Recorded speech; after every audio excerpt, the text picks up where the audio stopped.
Whoops. Stream's not ending. Just for a second. Accidental click.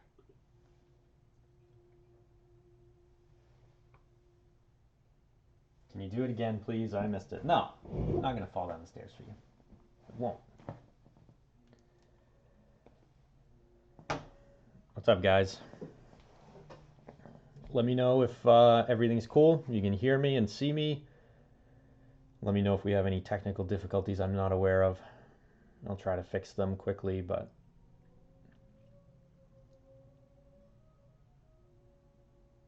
Oh, man. Hey, Merlin, you made it. Good job. Hope you're enjoying your time with the new one. Hey, Quote Traveler, what's going on, man? Oh, getting messages. Try to avoid that.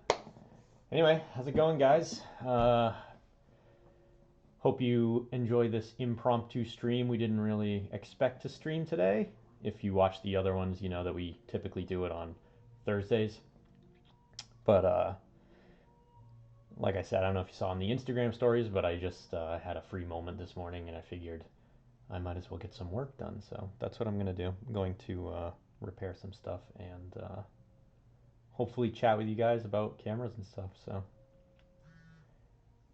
you voted yes twice. Yeah, thank you. I liked that there were a few no votes, like people just don't want me to stream, which I thought, I mean, hey, I can't blame them.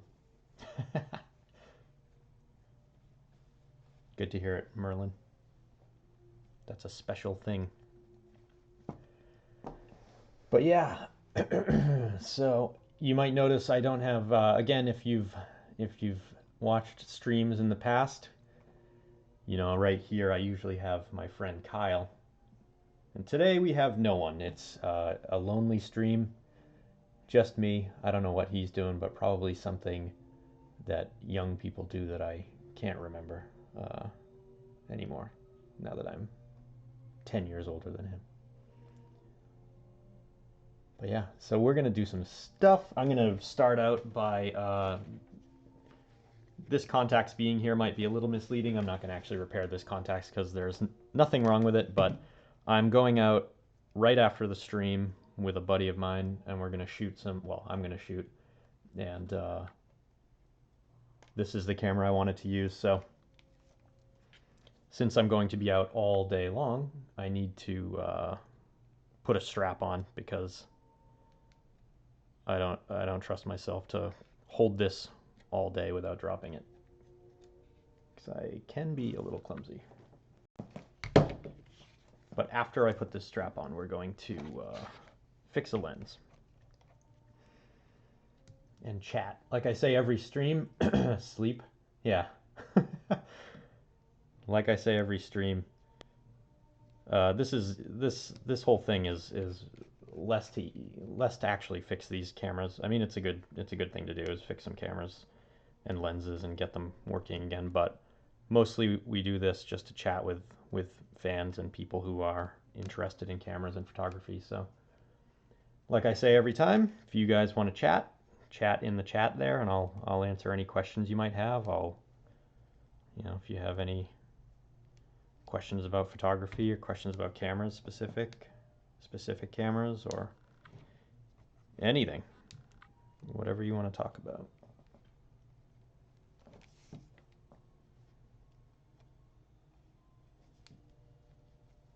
I don't know if I trust that strap. My cat's here. You might hear some music too. I have music on very lightly in the background. I hope it doesn't bother anyone, but it's a Saturday, so we're kind of relaxing a little bit, right? Little relaxing music. Some meditative lens fixing. Got this cup that is very on brand for casual photophile.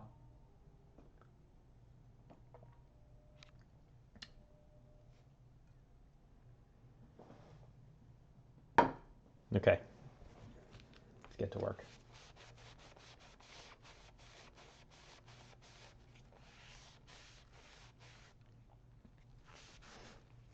So on Thursday, we streamed a couple of things. First, we repaired a lights projector, which was kind of neat.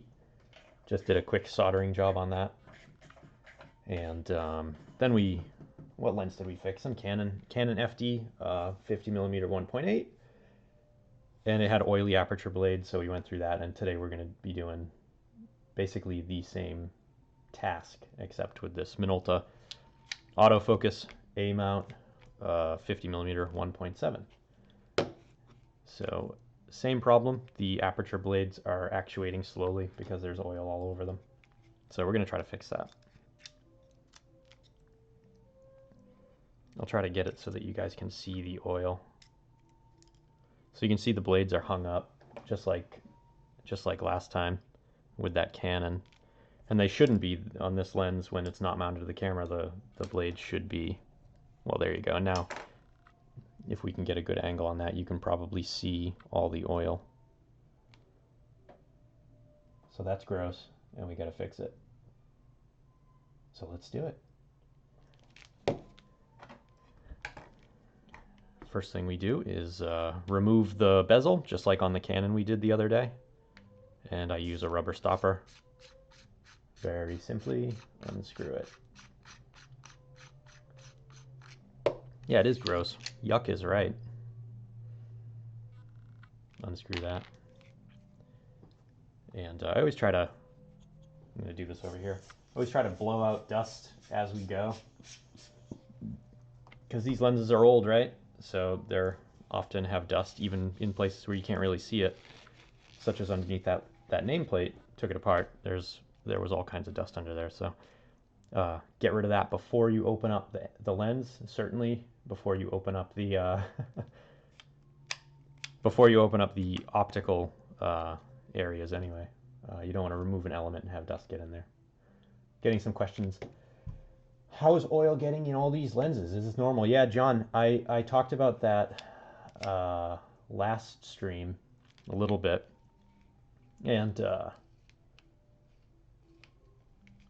what happens is there's grease on the helicoid for the focusing mechanism. So the focusing mechanism inside here is like a screw, basically, that's all around the outside of the lens elements, the glass. And on an autofocus motor, it spins this screw, and that spins a gear, and that spins the whole thing, and you know, the lens sort of moves forward and backward to achieve focus relative to the film or sensor on whatever camera you're using. So over time, that grease just breaks down, especially, like I said last time, especially if it's been stored improperly, or maybe not even improperly, but just in a challenging situation, like in the trunk of a car or glove compartment, or even in a just a hot environment in the house can do that too. And like I said last stream, most of the camera manuals and lens manuals that come with these cameras recommend, you know, don't store these in a hot environment, don't store them in your car, don't put them in a microwave.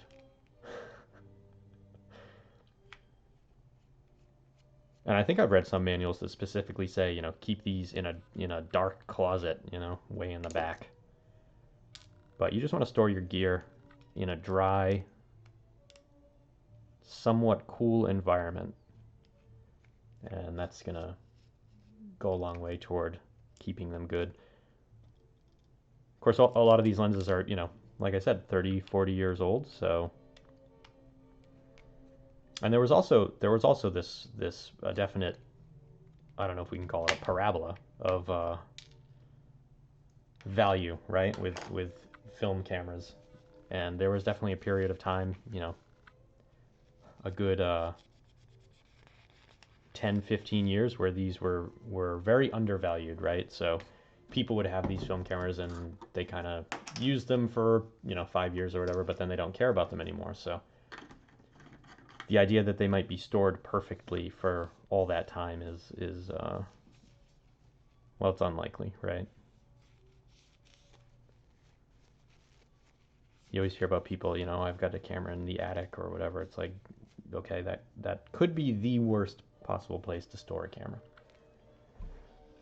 Hello, I've recently gotten into film photography and was wondering what are some good suggestions for my first SLR. Reliability and a good range of lenses is a big plus. Great question.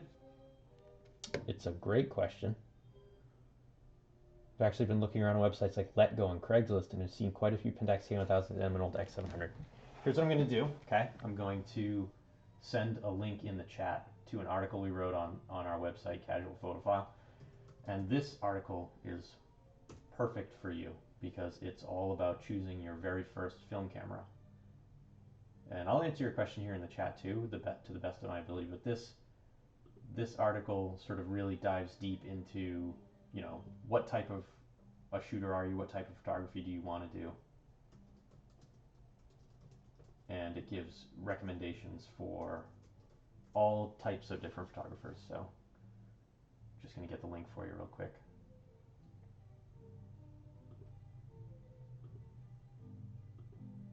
We also wrote one that's all about picking your first film camera on a real budget, under $50. So I'm gonna link you to both of those.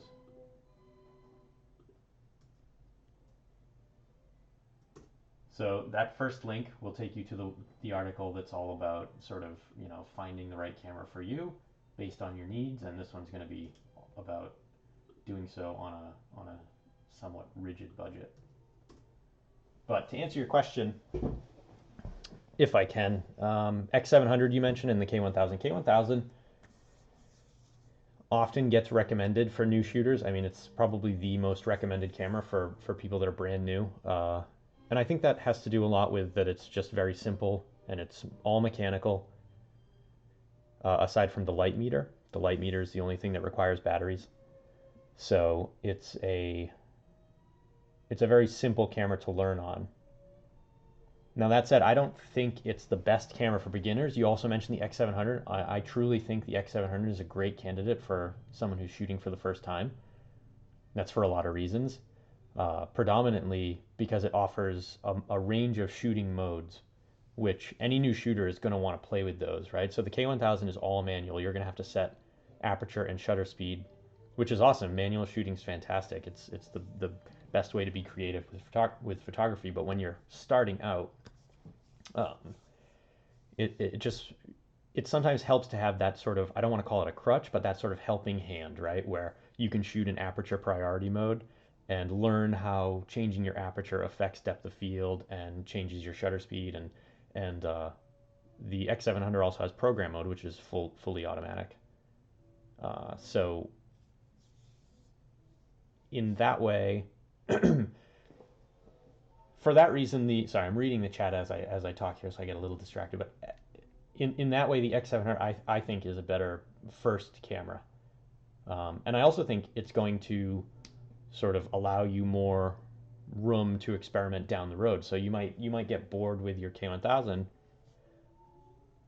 in 6 months or a year, depending on how much shooting you do, right? Because it is just one thing. It's all manual, and it's, you know, the way you use it on the first day is the way you're going to use it no matter how many days you shoot it. So the X700 might give you a little bit more, you know, sort of, I don't know what to call it, maybe excitement, but I guess more options. And Minolta glass is unbelievable. So again, go to Casual Photophile and just search Minolta. You'll see a bunch of lens reviews we've done, and you know, there are some really incredible, I don't know if I'd call them entry level, but affordable lenses for that camera. The Minolta MD Rokkor X 45mm f2 is a good example. Super small, compact, lightweight, but takes incredibly sharp images. And, you know, sharpness isn't everything, but that lens has a certain rendering to it that's really nice. And, you know, as I say that, I should also say that Pentax glass is also excellent. I mean, it's fantastic, especially the K-mount SMC lenses. Their optical coatings are perfect, and they're just as affordable as Minolta. So, I mean, it's a long answer to a very sort of simple question, but maybe it's not that simple. There's a lot of cameras out there that could be perfect first camera. So if you're just starting with film, maybe you're not sure if you want to, make it your number one hobby. Try to just find, I guess, try to just find the most affordable camera. But I should also say, make sure it's working perfectly. Make sure it's fully functional, because nothing is going to kill the hobby faster for you than taking your camera out and developing your film and realizing that the shutter's clipping and all your exposures are bad, or something like that. You want a reliable camera, so do your sort of due diligence and make sure whoever you're buying from is selling you a good camera and not a broken camera. Let me catch up on the chat here. You got your hands on SX70 a bit ago. This kind of made me interested in photography. The SX70 is I can't tell you how much I love that camera. Again, I don't want to keep saying this, but I wrote about it on the website, and in my opinion, the best Polaroid camera. It's just the classic, the first integral camera, the sort of legend of Edwin Land pulling it from his jacket pocket and uh, shooting 5 shots in what, 10 seconds, something like that. Which had, up to that point, it was just this amazing product, right? I mean, everybody compares it to like the first iPod or the first iPhone, when that was unveiled, and it kind of, you know, made people everywhere stop and say, "Whoa!" So yeah, great camera. I'm glad you got one. Olympus OM is a recommendation, and another person says the FM2N, which is a Nikon camera. Those are all great. OM2N is great to learn on. Absolutely. See, that's what I'm sort of alluding to. There are so many amazing cameras for, like, $50, $100. It's incredible right now. I mean, the fact that you can get like a professional grade camera that can do everything you could ever want it to do for under $100 is just amazing. So yeah, I mean, those are great recommendations if you want to look at Nikon FMs, FM2s. FM2N might be a little more expensive nowadays. I think those get up to a couple $100. OM2N might be a little, 150, but all manual used to be all that was available. Yeah, that's right. All that used to be, go back far enough, we were, what, shooting on giant wooden boxes with glass plates. Anyway, I gotta get back to this. So I've removed the filter threads, right? So I think I'm gonna grab, well, I can probably just do it with this. I like to mark these with an index so I know where everything goes back. Canon FDB and Nikkormat. Yep, great cameras. Auto cord, wow. Hey, if you can get an auto cord for cheap, I would say do it, because that is one of my favorite cameras of all time. It was my first medium format camera. It was my first TLR. I have fond memories of walking around with my dad shooting that, so that was cool. And I still have my auto cord. I've never sold it, so.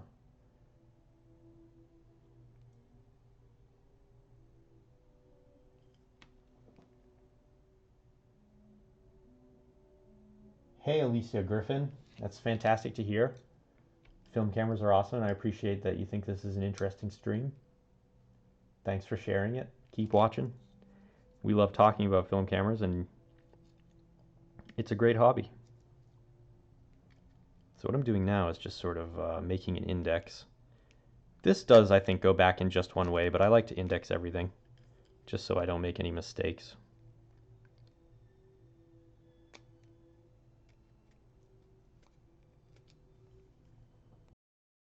5mm film on Amazon with Prime? For sure. Yeah, you can get film all kinds of places. eBay, Amazon, B&H Photo. We have a partnership with them, so they actually, we have partnerships with all of those places. And then there are other places that smaller shops. Trying to think of some names. Well, just go on Instagram, you'll see everybody promoting it.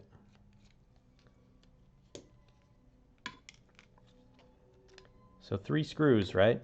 And the oh, and you can see. I hope this focuses. I mean, this camera's not the best, but we're slowly improving our equipment for the stream here, but you can see there's oil all along that. Well, I don't know what you'd call it. Could call it a bezel maybe. But that's gross and it's not supposed to be there. Yeah, Merlin drugstores. Yeah, I mean you can go to Walmart and get film.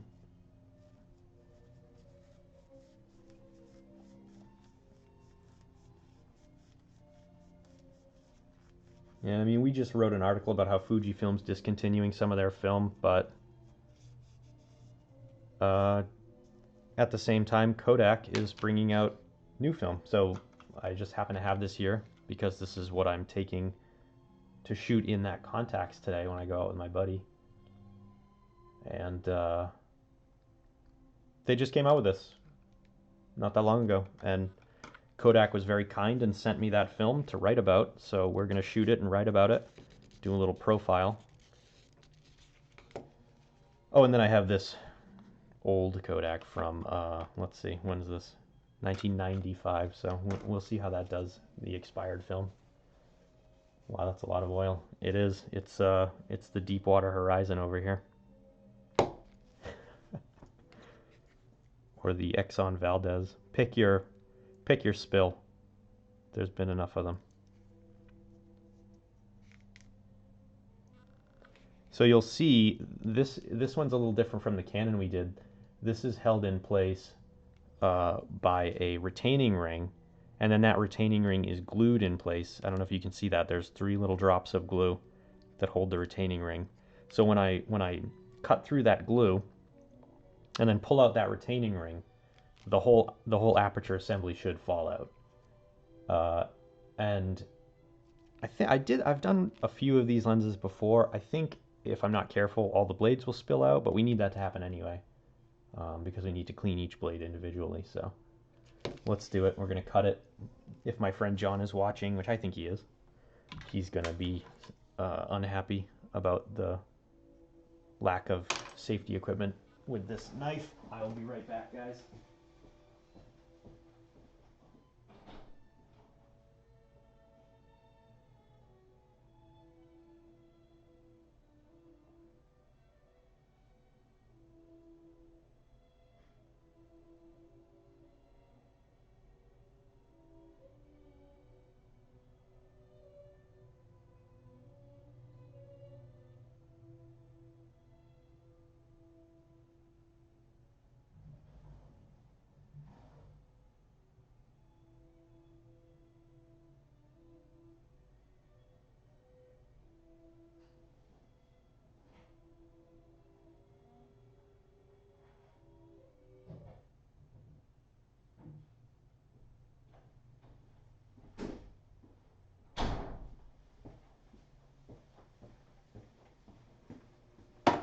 I'm back. I had to get some new blades for the knife. Have I shot the new T-Max before, or is this the first time? Actually, yeah, I have. This is going to be the second roll. Get all your film on eBay. Live in Canada, at least 50% more expensive for it. Yeah. I've heard that, I think, in the past from people up in Canada. Yeah, get it where you can, get it where it's most affordable for you. But keep getting it, because we would like the hobby to keep expanding, right? So I was talking to someone in the industry just the other day, and he was talking to me about what the industry needs to sort of sustain. I don't know if you want to call it cheap, but we were talking about AGFA, Vista being discontinued, and Fujifilm discontinuing a lot of their sort of entry-level stuff. And he was just talking about economies of scale and how the only way to produce film that's very cheap is to do it in huge quantities, right? So he was kind of lamenting that people just aren't buying it as much. So I told him I'd try to do what I can to get people to buy. So go buy some film consistently. That was the other thing he said. You know, buy a few rolls every couple weeks. That's better than buying huge bulks and storing it. For the film producers, I mean, if that's something you care about. They are the ones that sort of keep this hobby going, like it or not. You know, if we don't have film, we're not going to be able to shoot film cameras. We'll all just be camera collectors at that point. We're too young to die. Hey, you made it. I was actually thinking about you because I know you're over on the far side of the world, right? And I thought if we did a stream on a weekend, maybe not going to happen. A little different time. Maybe you won't show up, but there you are, bud. Good to see you. Oh, so this is a dental pick. It's a great tool for repairing camera stuff. You saw that it allowed me to take out this retaining ring, and you can see some of that glue on there now. We're gonna sort of clean that up, and we'll glue this back when we put it back together. Cool, Traveler. Great to hear that. Honestly, man, I say that every time, and I hope it doesn't sound sort of well, I hope it sounds genuine because it is genuine. I really appreciate when people enjoy what we're doing on the website. And the best thing that anyone can say to me really is that the website helped them get into photography, film photography, digital photography. I don't really care, whatever. Just you know, myself and the four other guys that write for Casual Photophile, we just love photography. We think it's not only just a great hobby, but it's something that sort of can really improve people's lives. So we love to hear that we're helping people get into it. So thank you. Going to work? Sorry, man. Unless you like your job.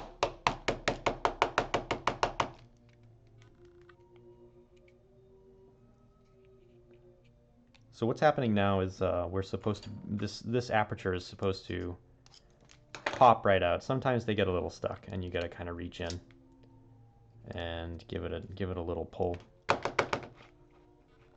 without destroying anything. One of the problems here is this is spring loaded, and you can't really get to it, so it's tricky.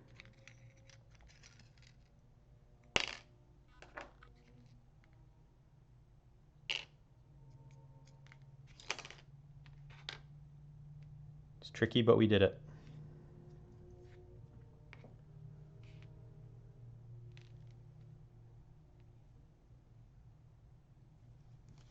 It's been a little while for me doing one of these lenses, I gotta say. I've been for some reason doing a lot of Canon stuff lately, but they're all pretty much the same. I mean, that's a very that's a very broad generalization, I guess. I guess that could be argued very easily, but I guess I'm saying that if you take apart a few lenses, you'll probably start to see how to take apart all lenses. So it's a good skill to have, especially if you're into old cameras. One suggestion I can make if you're interested in repairing this stuff, get a lens that is just beyond repair. One that has, you know, just absolutely covered in fungus. Maybe the focus ring is dented, or, you know, so it doesn't even spin anymore. Just get one, you know, scratches on the glass, something really beat up, and take it apart and see how it works. Try to put it back together. Take it apart again. You know, just fiddle with stuff that way, and you'll pretty quickly become very good. Or you'll just break it over and over again. But let's be optimistic. I think you'll do it. So all we have to do now is clean each one of these individual blades and clean the sort of receiver and the part that actuates the aperture with alcohol. And we're just trying to get off as much of that oil as we can. All of it, I would say. and then we're gonna put it back together.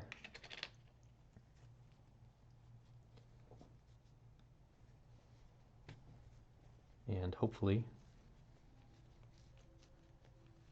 it works.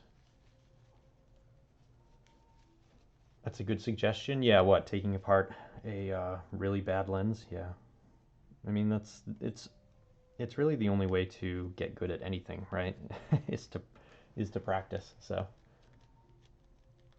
how often should you clean? Oh, not often. Not often at all. This is not what we would call routine maintenance. This is sort of rebuilding a lens that has failed in some way. And this is not so so you won't have to do this if you get a camera. I know you said you were sort of just starting out. If you get a camera, just get one that's in good condition and that's fully functional. You won't have to do this. Hi from Hong Kong. Hey, good to see you again. I recognize your name. And like I said last time, I wish I could go to Hong Kong. Maybe someday when the kids are older.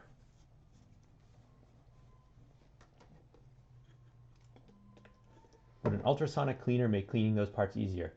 Yes, that some people do use that. I don't use it because this isn't my predominant business, repairing stuff. I write about stuff and I sell stuff, and I do repairs infrequently, so it's not worth the investment. But yeah, certainly people that do this more often have used ultrasonic degreasers or cleaner.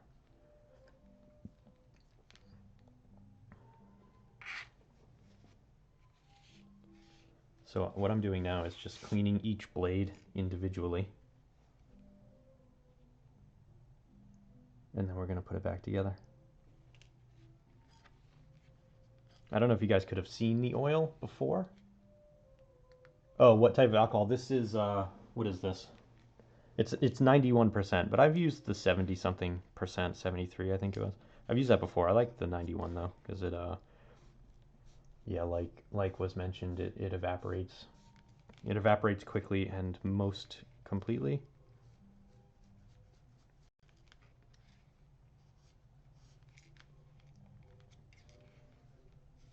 The alcohol can sometimes leave sort of a, I don't know what you want to call it. It's not a residue. It's just sort of, you can tell that the blades have been cleaned.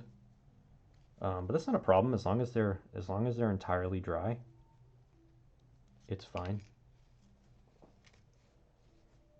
But as you can see, this process isn't the fastest process, but luckily it is pretty easy.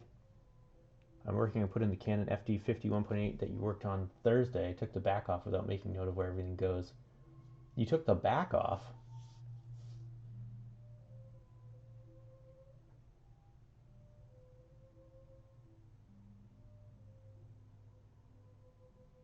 Yes, we've adjusted rangefinders for sure. There are some rangefinders that are really simple, like the Ricoh 500G is very simple, and some of them are very complicated. So, um, not super familiar with Fuji's rangefinders, but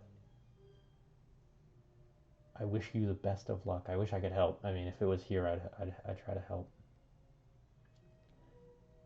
As for back to Space Lion, I like your name, by the way. But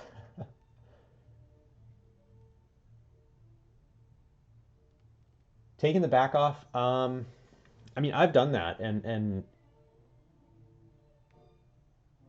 I can't really give you specific advice just because, like I say, it's hard to give advice like that unless I am looking at the thing in question and I can sort of look at it and get my hands on it and see what's going on. But I would say just stick to it. Don't give up.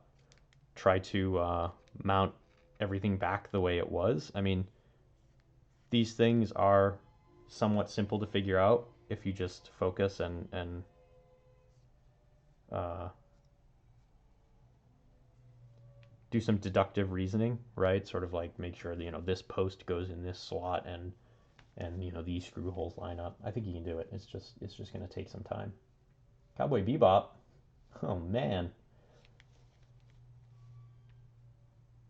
See you, Space Lion. Man, Cowboy Bebop reference. I was watching that like 2 days ago. Going back to my roots.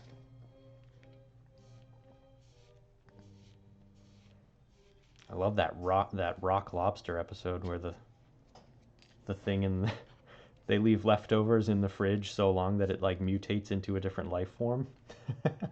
It's just ridiculous.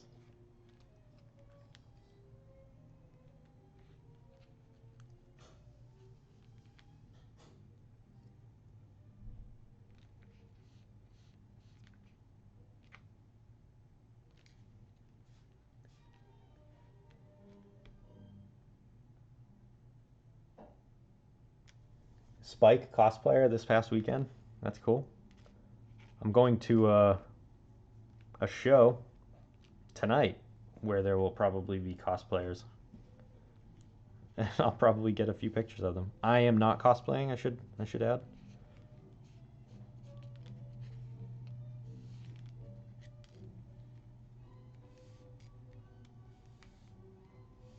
I don't have the sewing ability to sew a costume. What show? PAX. PAX East in Boston. Penny Arcade Expo.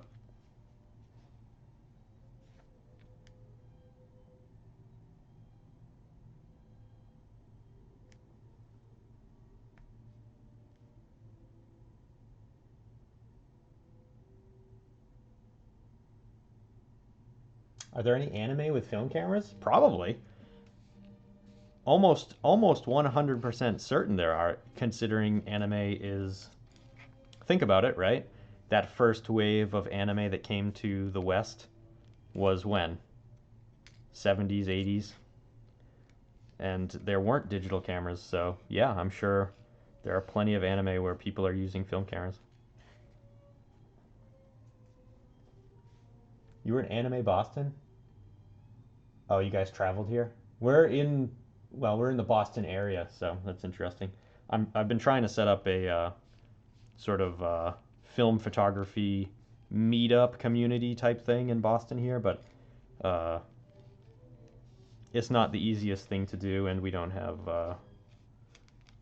We're pretty busy as is with sort of producing the articles and running the shop and everything, so something I would like to do, but finding people in Boston and marketing it and all that, it's a big project.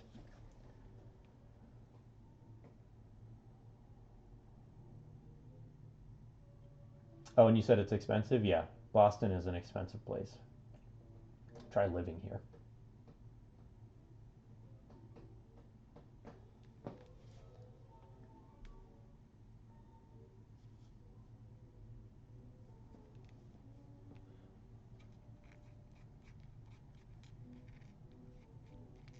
So as far as this lens goes, all of these blades are clean now. And we're gonna put it back together.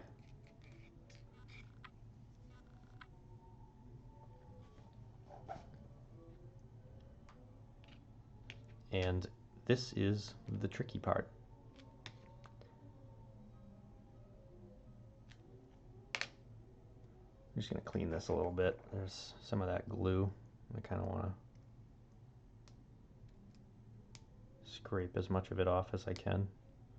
I know you can't really see that I'm doing it off camera, but I don't want to get pieces in the lens.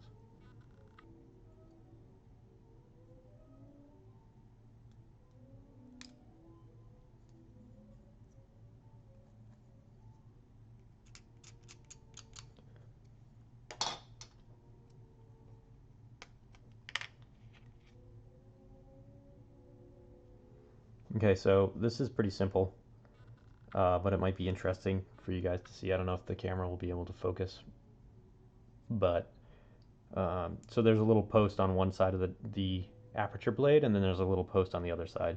And one of those posts slots into these grooves here, and the other one fits into this sort of index hole on the underside of this plastic piece. So when they're put together, like so, the rotation of this piece here causes the aperture to slide within this, the aperture blade, and that makes it pivot to open or close. So I don't know if that's interesting to you guys, but I just wanted to show you sort of how that works. It's hard to show you that when I put this together. It was easier on that Canon that we did the other day, but it's a little bit more difficult because these pieces aren't connected in any way. They're held together by the pressure from this retaining ring. And this is the hardest part of reassembling, or the hardest part of the entire process of working on this particular lens, is getting this with all the blades in there, because everything's floating around, everything's kind of floating independently, they're not connected. Getting this in here correctly and not losing anything. So you're probably going to watch me sort of fiddle with this for a little while, but hang in there. We're gonna try to do it. If I remember right, I used to do this, like I say, I haven't done one of these in a little while, but I think I would place this onto an object. I might have to use this stopper, but it might be too big. I don't know, we'll figure it out. We'll see what happens. It's not easy. You know what, I can build it this way. And just like last time too, we have to,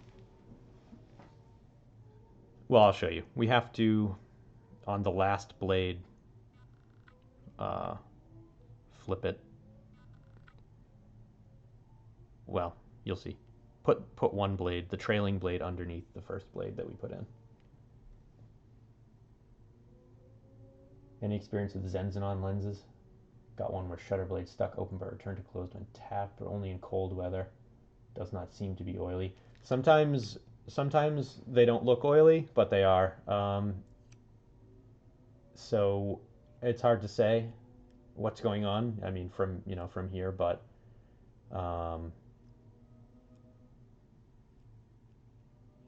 usually when aperture blades or shutter blades, if you're using like a leaf shutter lens, if they stick, there's something gumming them up, so you have to take it apart. It's really, there's no real solution without taking the lens apart, unfortunately. I wish there was. Maybe I'll invent one somehow and market it.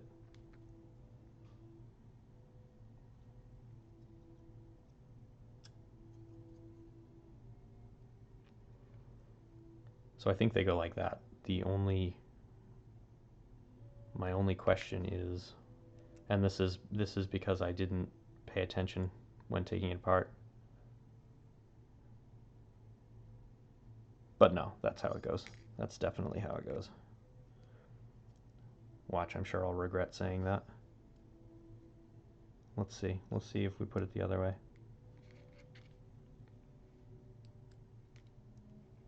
Well, I guess it could go that way too. I'm going to have to do some trial and error. It's a good lesson. Make sure if you take apart a lens, make sure that you keep track of... No, I can't go that way, right? Can't go that way. Because these will go clockwise or counterclockwise.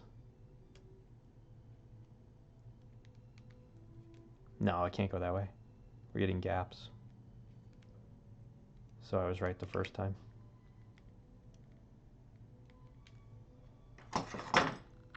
I knew I was right the first time. Maybe.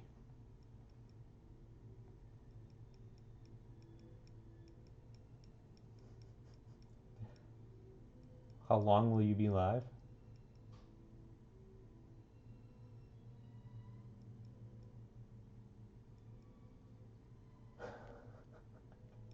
Yeah, I mean, hopefully, old age, hopefully. Now, this, once I put this together, I think I'm going to get going. Because I'm going to have some lunch, and then meet my buddy, and we're gonna go to that show like I mentioned. So, but like I said, we usually do this on every Thursday. I mean, we do this every Thursday. Um, but today, uh, my wife went out with the kids, and I had a few minutes, and there was a few things I could do. I could have listed stuff in the shop. I could have done some writing. I could have taken a nap, but I didn't do any of that. I decided, why not do another stream? Fix a lens, talk to some pals, have some fun.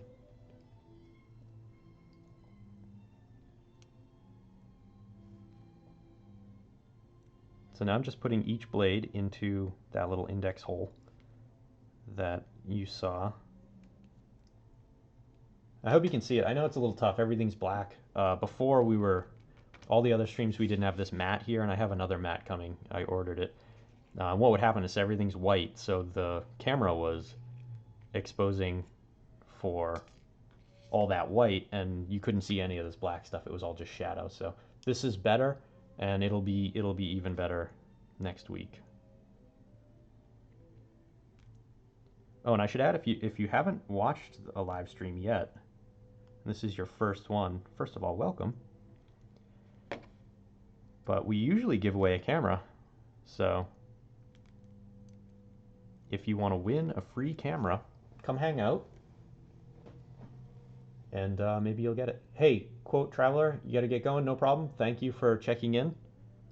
It's good talking to you, and I hope you continue on your journey of discovering photography. Let me know if I can do anything to help. Okay, so this is that part I was talking about. The last blade just has to fit underneath the first blade because you need them. If you don't do that, it won't be aligned properly, and the aperture won't open and close. Where can I get one of those mats? This mat I just got on Amazon. OmniGrid mat. Look that up. I'm sure you'll find it.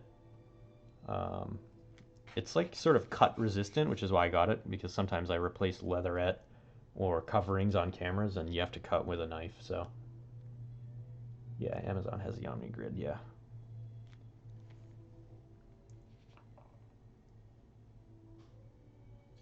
Maybe we'll do maybe we'll write a post of sort of, this is all the essential gear that you should get if you're thinking about repairing.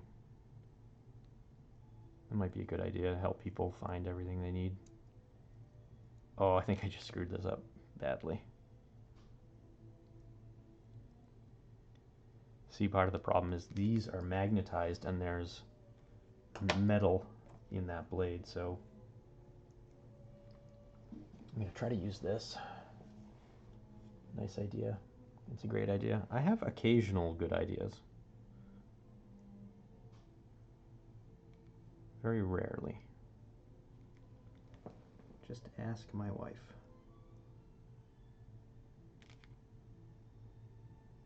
Okay, I think I got it. So you just want that blade sitting above the other blade. If you have difficult vision, you need glasses. This kind of stuff is not easy. I wear contact lenses, and sometimes seeing details up close with my contact lenses is difficult. And it's very difficult right now. So I'm just trying to move this blade in.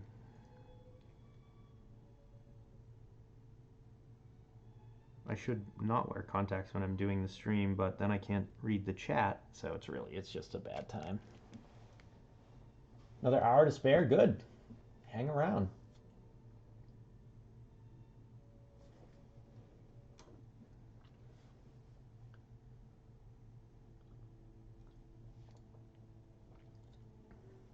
If you guys are film nerds, you're going to want these cups.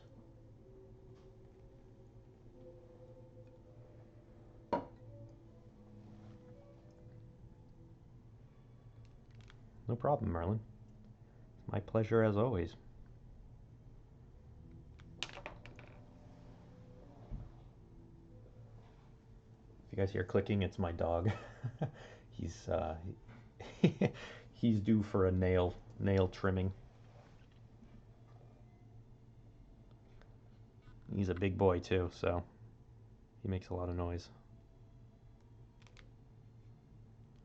All right, now we're just trying to put that, I don't know what you call it exactly, to be honest, but the thing that actuates the aperture in place. You got to get every blade sort of seated in its groove there. Oh, I think we got it. It was a satisfying little click. Now you'll see as I rotate it, that's what's happening, right? The void is the best. Person, I would like to thank the unfeeling void. You know, I'm hoping. I don't know if you checked in on the other streams, but Kyle, my buddy Kyle, does the stream with me every week, but he's not here, so I kind of put that in for him. Hopefully he'll see it at some point and get a laugh. Because he should be here with me. I mean, it's really... I need him. He usually reads the chat, talks to you guys, sends links. Now I have no one. That looks so satisfying. It is. Are there any types of lenses you wouldn't recommend taking apart yourself? Yeah.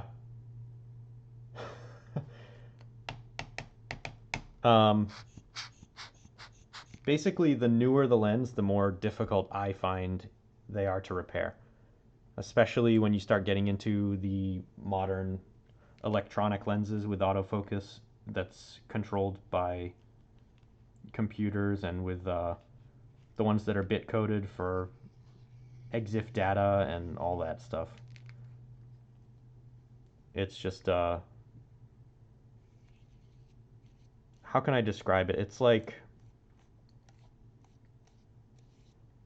I don't know if anyone in the chat is going to understand this sort of analogy, but it's sort of like taking apart a carburetor compared to taking apart, you know, like a modern BMW's computer control unit, the electronic control unit, whatever it is, the ECU.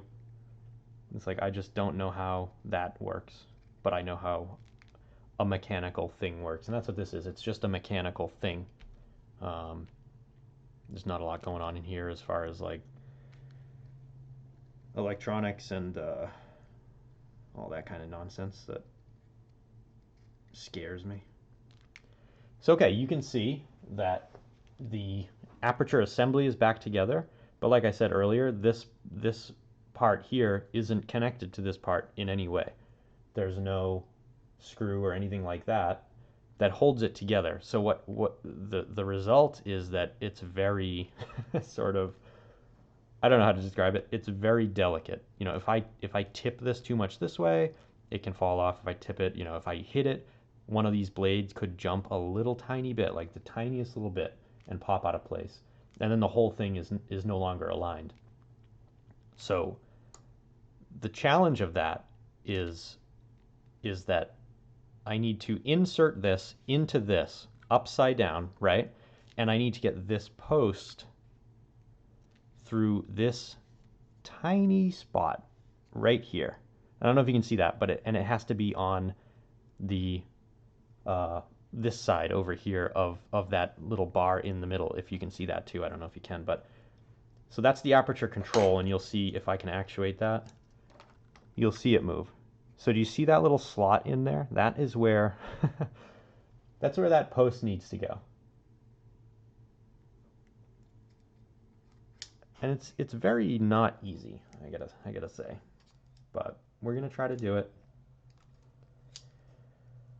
As I've said, I've done it before. I think I can do it again.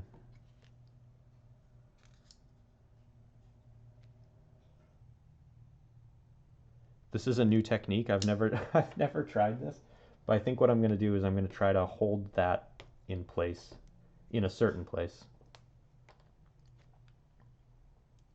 and hopefully it works.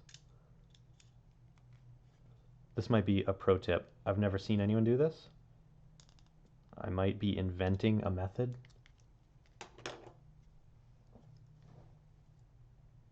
Okay, so you can see, I don't know if you can see, but hopefully you can. That's another thing, we're gonna improve the lighting here. We have got a big soft light right over here, but it's too bright, so we have to face it the other way. So we're getting bounce. Uh, so it's not ideal. We're gonna have a tabletop light here very soon, next week maybe, and it'll improve lighting. Okay, let's see.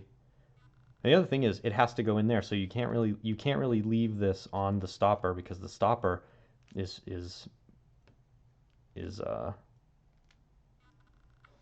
too angled. It doesn't fit. So yeah, see, it just happened. The thing I was talking about just happened. So we're gonna have to put it all, just sort of get it all back to where it wants to be, and try it again. And you know what else? My soothing string quartet music stopped in the other room. So now I'm all out of sorts. I'm no longer soothed. And that's bad for delicate work. I also drank slightly too much espresso this morning. So I've got wiggly fingers, which is also bad for delicate work. Really, I guess what I'm saying is I have a lot going against me right now. But I'm gonna try to do it. Try to push through and make it happen for the stream. Okay. Those blades are all back to where they should go. Did you see that little flip? That was scary.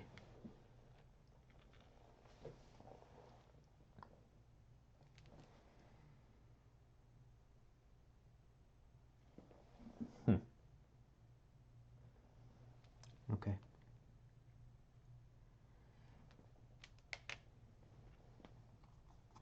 Hey Google, play soothing string quartet music. The void is soothing. Maybe the void will be here every time. Even when Kyle's here, the void will be lurking over his shoulder. Could you guys hear music in the stream? I'm interested to know that.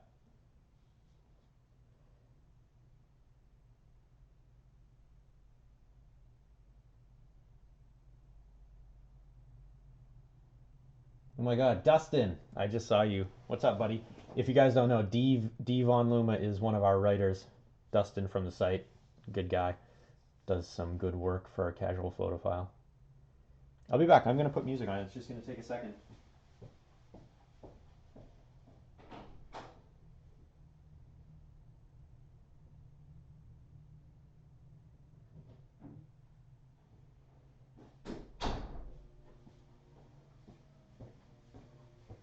I'm back. The reason the music stops is because it's a vinyl record, which is, I know, the ultimate. Could I be more hipster? Well, yes, I could.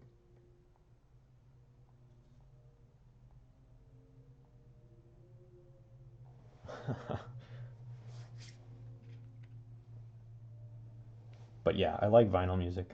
I like film cameras. There's nothing I can do about it. It's just who I am.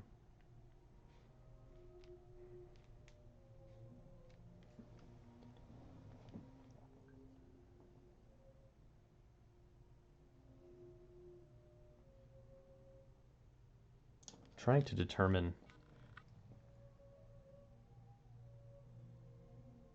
I think it has to go right here.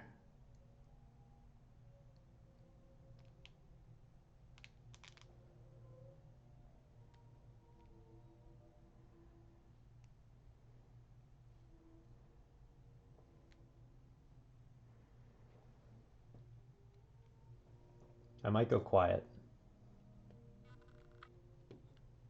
Have I ever played an alternative rock band? No.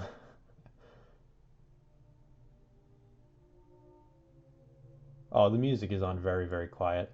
One of my friends was saying that we might want to consider having music streamed onto the stream. I don't know. Maybe you guys can give me an opinion on that.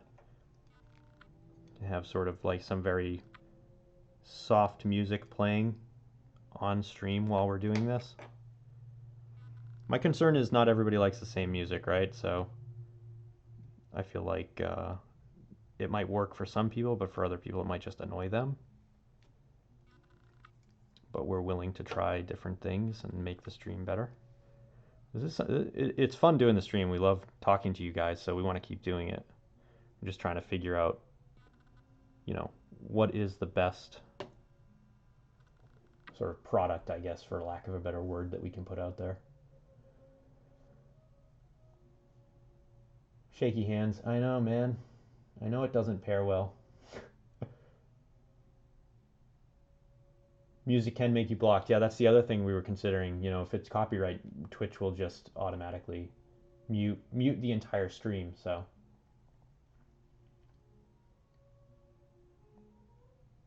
yeah, I mean that's why I picked what I picked. I'm listening to the Budapest String Quartet. I feel like surely their copyright has expired. It's like a 70-year-old record. Right, exactly. All right, I'm gonna try to focus for a minute and do this. Wish me luck, ladies and gents. I can almost guarantee you that I will not succeed the first time. Almost guarantee it. I just had an idea. I'm gonna try it. Let's see. I just had a potentially brilliant idea. Okay, here we go.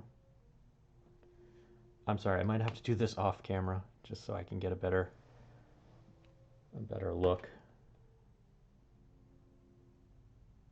Good Lord, if this falls right now, I'm going to be pretty unhappy. Oh my God, it's like the worst thing.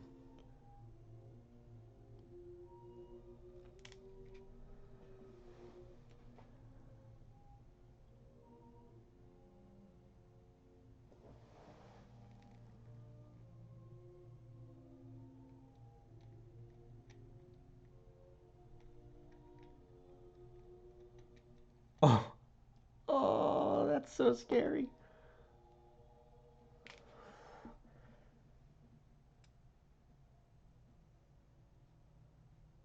This has turned into a horror stream. It's like we're playing Resident Evil.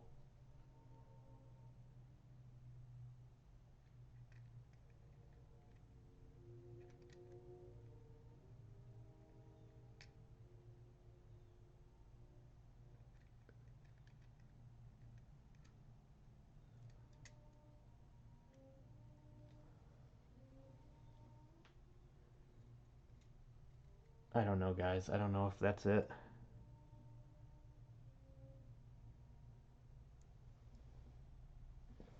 I don't think I got it.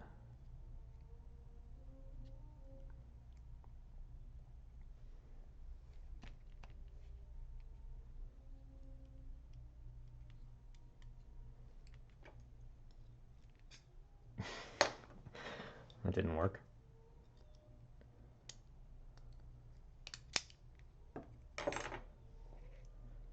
Okay. Chances are, if I actuate this and it oh wow, I think I got it. Wow.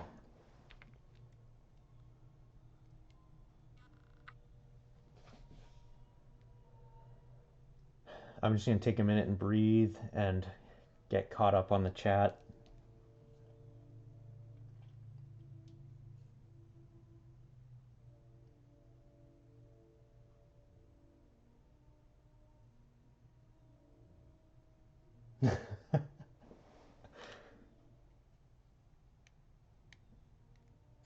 Kyle should be here working. I don't know what he's doing on his Saturday.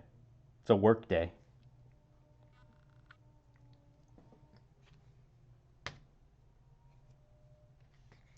I really hope he watches the video on demand afterwards.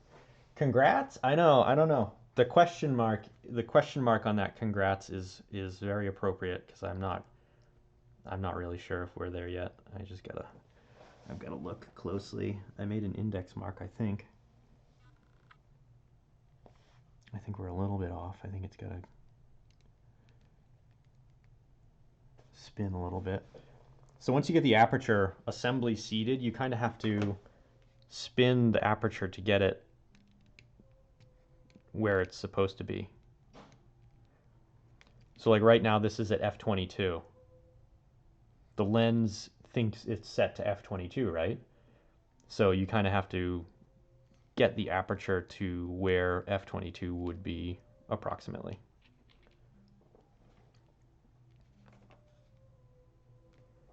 I think we're there. The marks that I made earlier line up.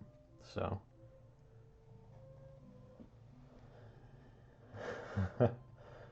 so all we have to do now, I think, to get the aperture to sit where it's supposed to be is just insert this retaining ring.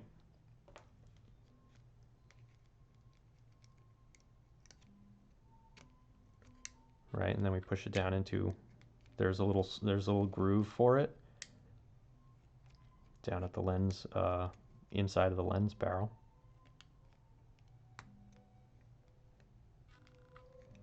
And again, these sort of like dental pick tools are really excellent for this. I remember the first time I worked on this model of lens, the struggle that I had to get this retaining ring out was just incredible. It took me 10 or 15 minutes and just a huge pain. But now, I mean, you saw earlier in the stream, that's not even a thing. You just pop the retaining ring out, right? So like I said earlier, practice really is all you need to know how to do this kind of thing, and sort of a basic understanding of, you know, mechanical stuff, I guess. But I guess what I'm trying to say is it's not hard, and you know, don't be, if you have a lens that needs work, don't be afraid to try the work.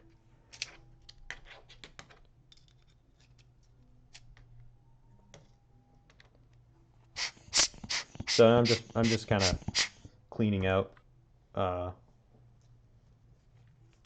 lens a little bit. I just want to make sure there's no dust in there. Make sure there's no fingerprints on the inside of the back element group. And we're going to do the same thing for the front element group. Just sort of dust that off before we put it back. And I made an index mark for this too, but turns out I didn't really need to, because there's only, well, the screw holes essentially are where they're supposed to be. I think if I remember right too,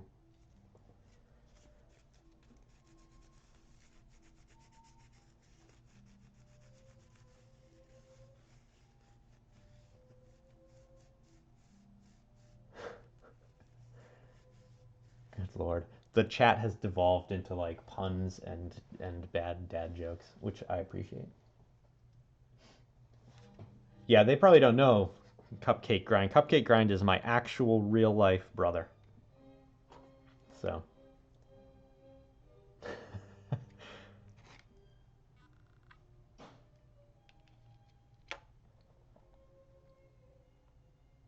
Okay, so that's going to go there. This is going to go, what, here? I don't know. Specific detail, if someone's watching the video on demand of this later down the road, the short screws go in the lens element, and the long screws go in the filter thread. But rather ingeniously, Minolta designed it so that the large screws also hold in the lens element. So this is a very well sealed lens. It's not dust proof. It's not waterproof. So it's not like a weather sealed lens, but it is more sealed, I would say, than some other lenses I've repaired, which use maybe 3 screws only for the lens element. So there might be some sort of like very, very, very fine gaps there that dust can get in.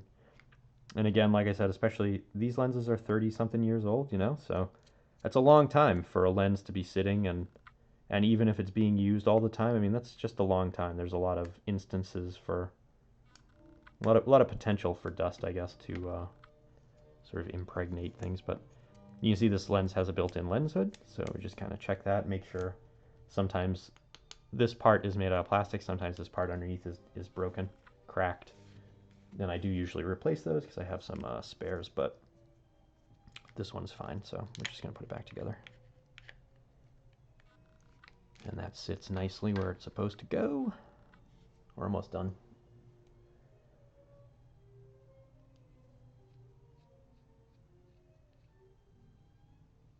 Always scared of losing those tiny screws. Yeah, the new mat that I have on the way has magnets built into it, and there's little channels and you know, places to hold screws and stuff. So I'm with you, and I've bought a mat to hopefully avoid losing screws. I can't tell you how many times I've been repairing a camera and the screw goes flying across the room or whatever. And some of these, I mean, on these screws are gigantic compared to some that you see in cameras. We've lost quite a few. Actually, I'm gonna link you guys to another thing. Some of you in the chat who go to the site will have already seen this, but I wanna link to it anyway, because I'm sure some of you haven't seen it. But this will give you a good idea of how many and how tiny the parts are in some of these cameras that we work on.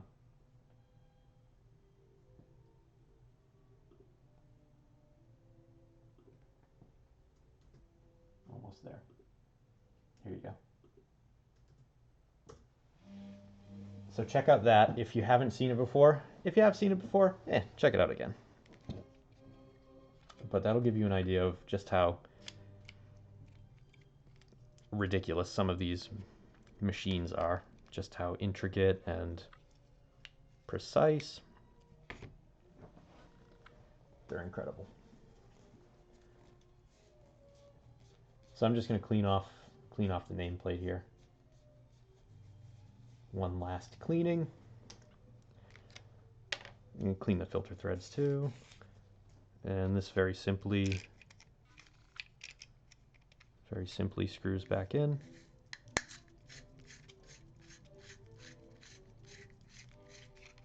I like exploded blueprints too, but they're intimidating. Tighten that up. Give it a sort of final clean. Oh, wow. Shaky hands. And we're done. The lens, let's see if you guys can see it. So we got a fast actuating lens,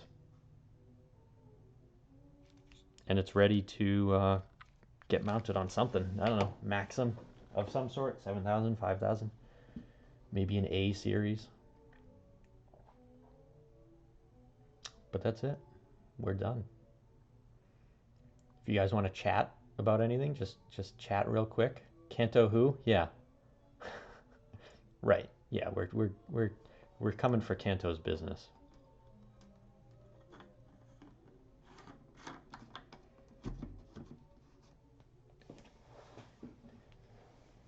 So what would a complete lens kit consist of? For example, the Minolta X700 I spoke of earlier came with a zoom and the stock lens on it.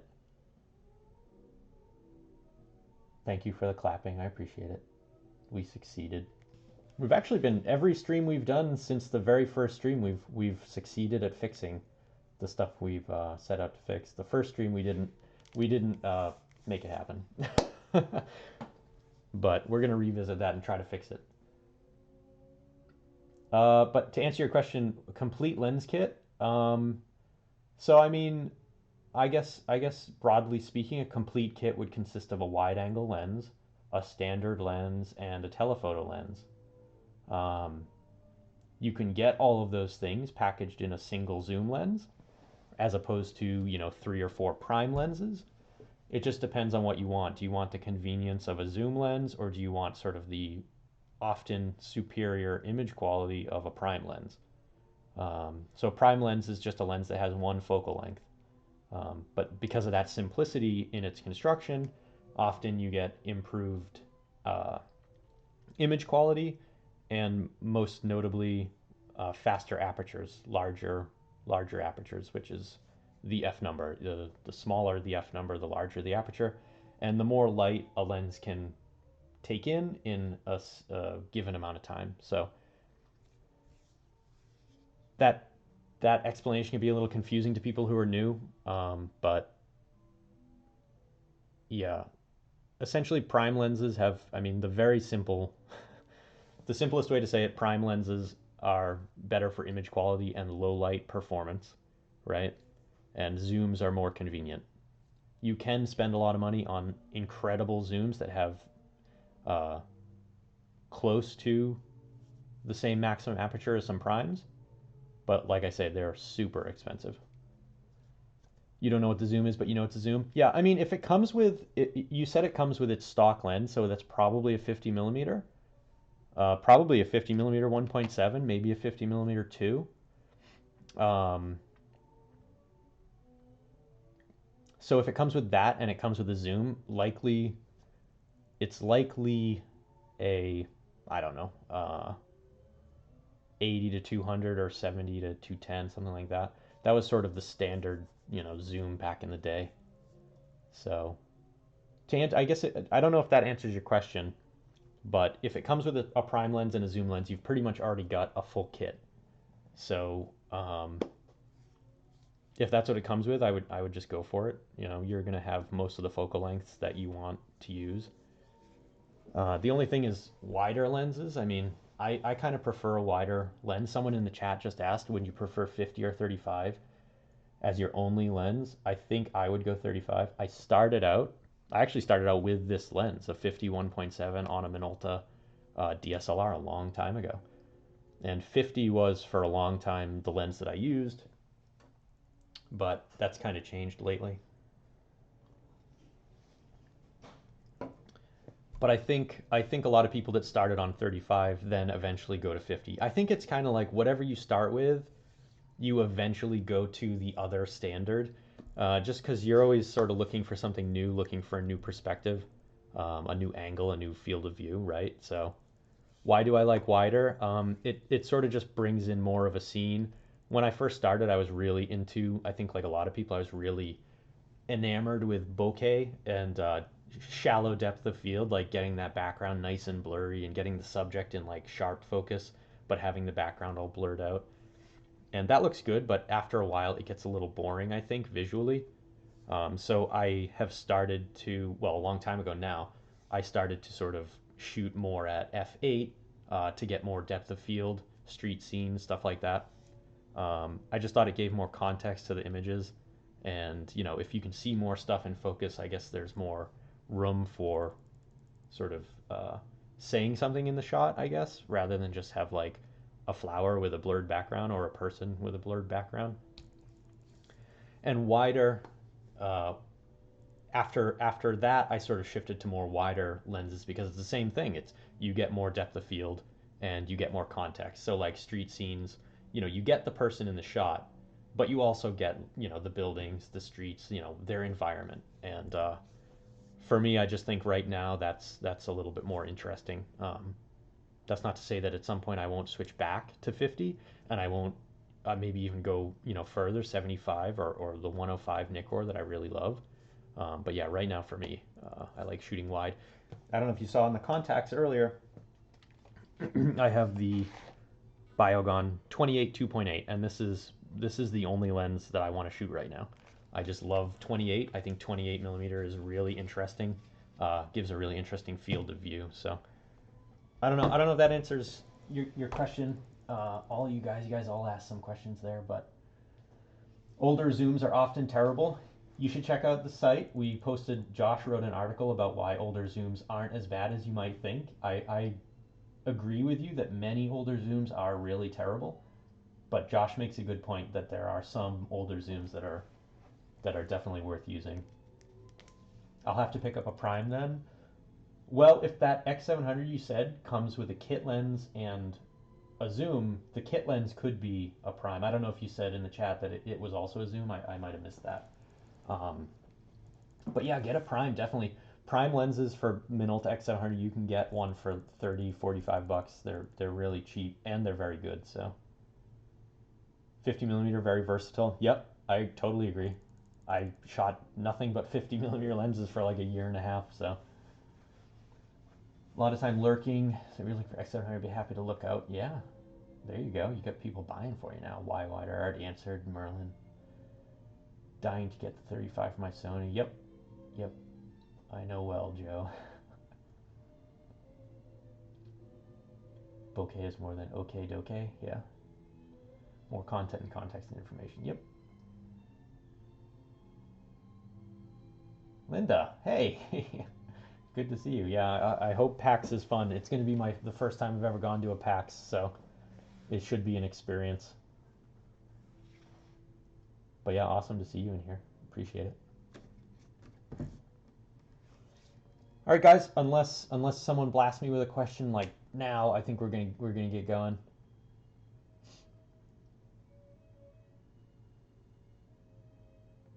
Yeah, Spaceline. I mean, definitely.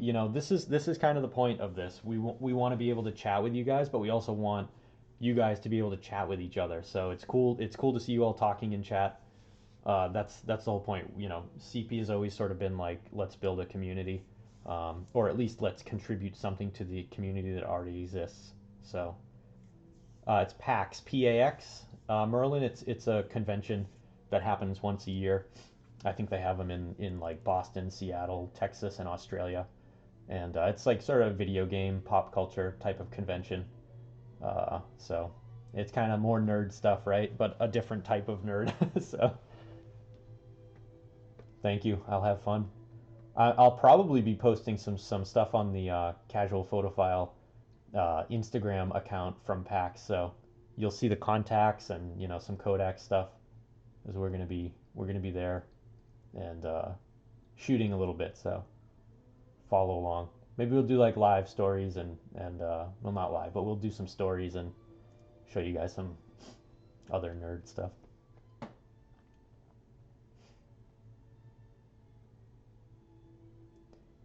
Cool. All right, guys. It's almost noon, so I do have to get going. We're going there at 1. So thanks for checking out the stream. If this is your first one, I'm really glad to see you. And if you've been here before, great to see you again. I love chatting with you guys, and hopefully I helped you in some way. Visit Casual Photophile, do some reading, let us know how you like the site and what we can maybe do to improve it, and that'd be great. So, trying to think if I had anything else to say. I don't think I do.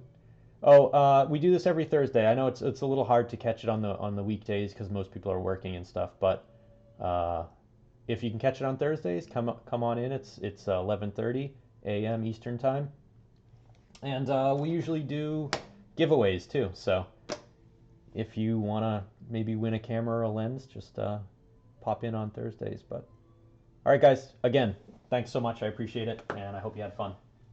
Talk soon.